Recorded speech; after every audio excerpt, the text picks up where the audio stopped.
Learning objectives. After completing this module, learners will be able to explain the various ways in which multinational companies set up or control production in other countries. Describe foreign trade. Discuss how foreign trade lead to integration of markets across countries. Enlist the trade barriers. Explain why government uses trade barriers. Define the special economic zones. Discuss the reason behind the government setting up special economic zones.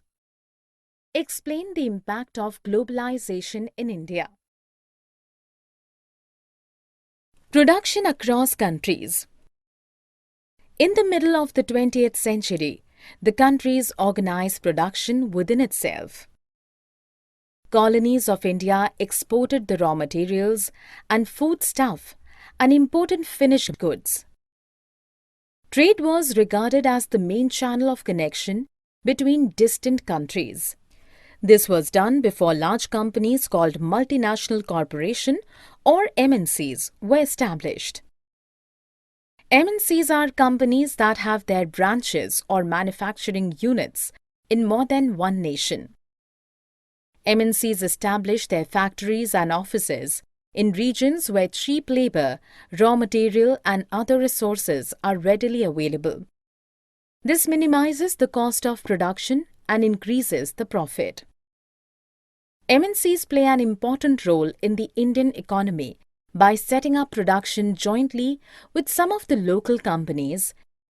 Example, MNCs can provide money for additional investment, like buying new machines for faster production. MNCs are playing major important role in the process of rapid integration or interconnection between countries.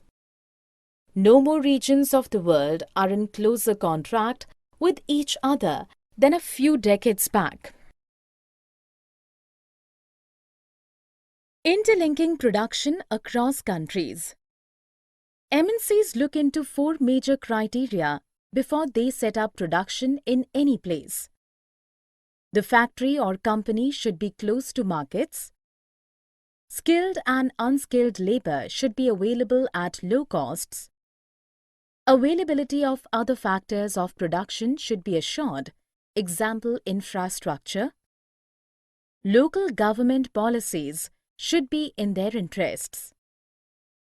When the above conditions are to their satisfaction, MNCs set up factories and offices for production in different countries. As these MNCs are setting up factories in foreign country, the investment they make in terms of acquiring land, construction building, and buying machinery is called foreign investment. At times, MNCs set up production jointly with some of the local company benefits in two ways from this joint venture.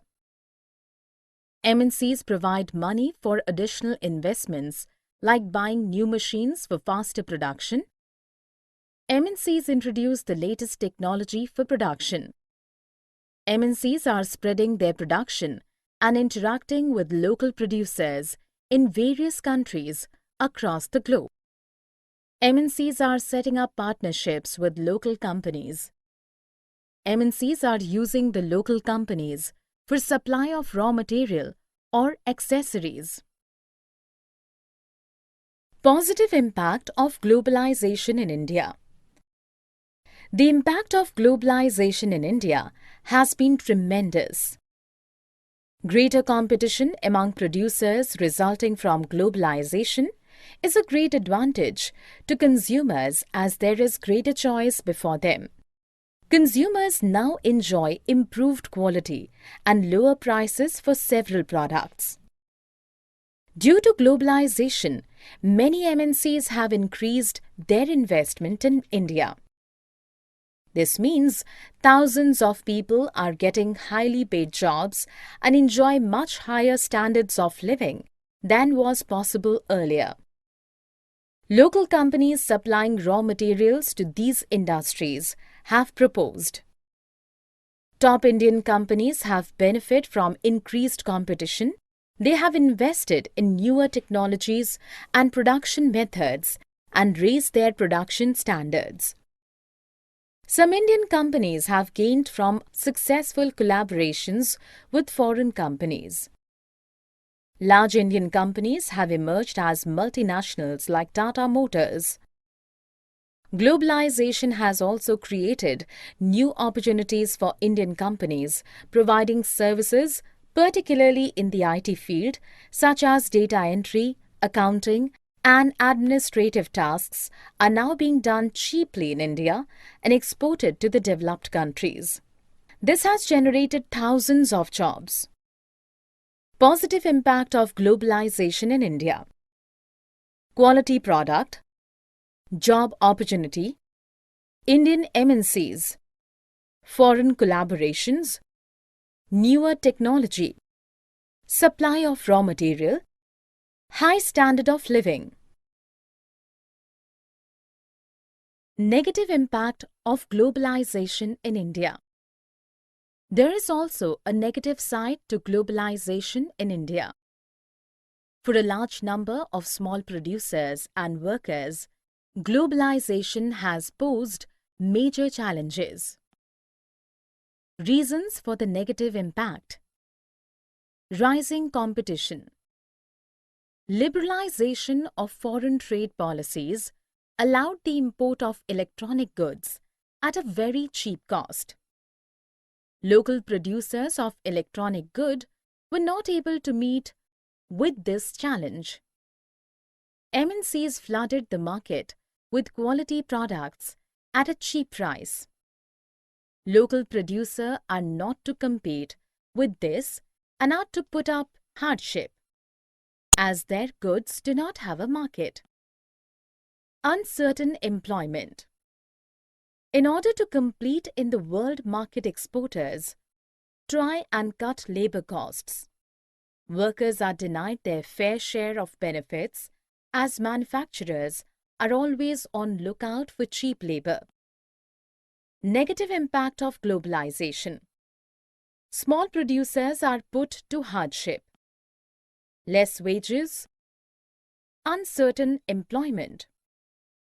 What is globalization? Globalization is the rapid integration or interconnection between countries, mostly on the economic plane. In other words, globalization means integrating our economic with the world economy. So globalization is the interconnection between the countries. Now let us see how countries are interconnected. MNCs are spreading their base and setting up factories or companies in other countries where labor is cheap. There is huge foreign investments and transfer of latest technology. Movement of people between countries increases due to globalization. Foreign trade between countries has now risen rapidly.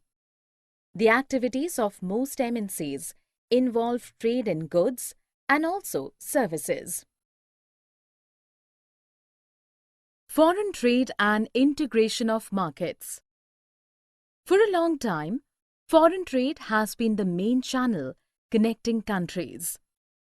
Even as early as the 8th century, extensive trade took place between South Asia, including India, and the East and West.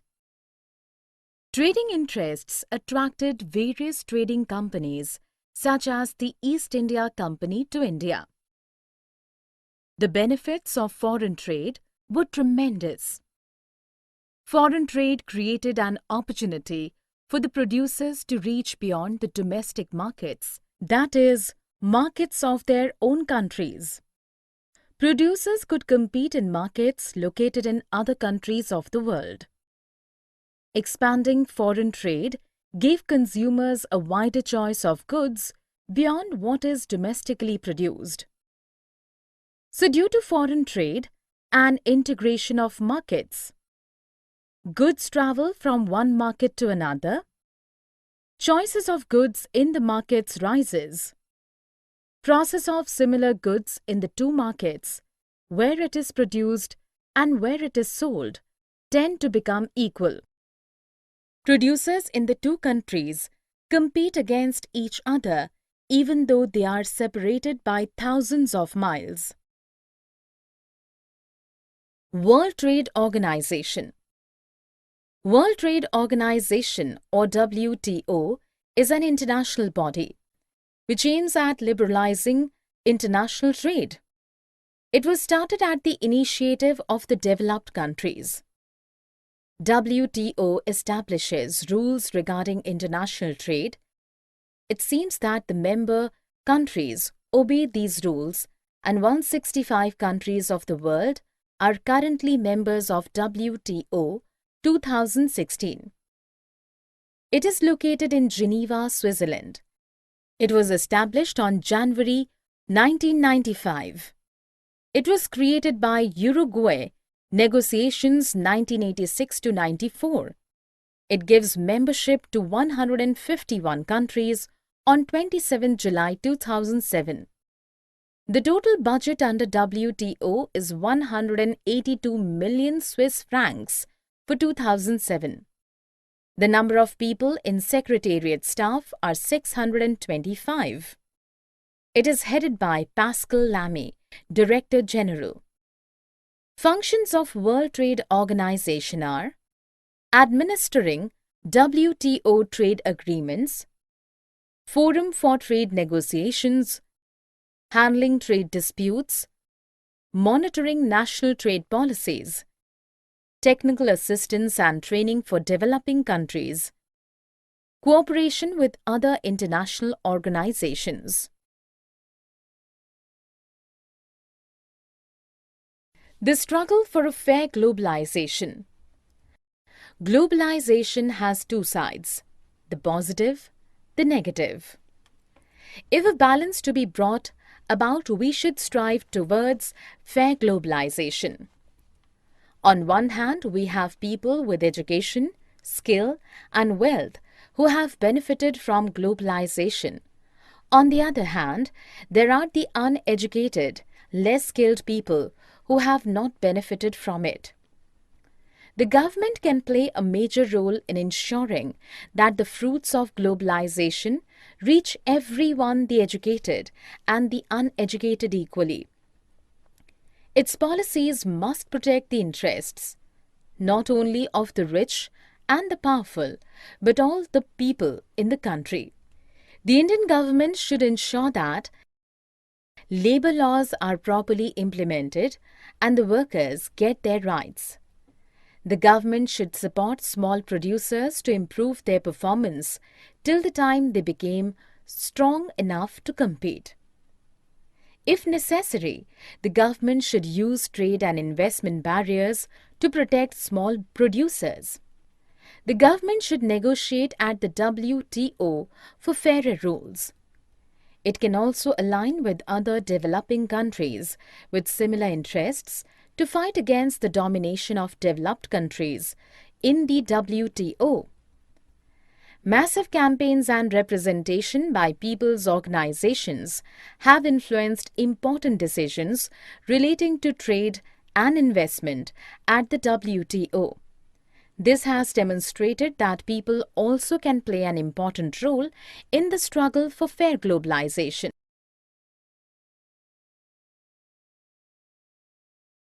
Summary. Let us summarize what we have learned. Joint production provides money for additional investment and latest technology for production. Producers in the two countries closely compete against each other, even though they are separated by thousands of miles. Thus, foreign trade results in connecting the markets or integration of markets in different countries.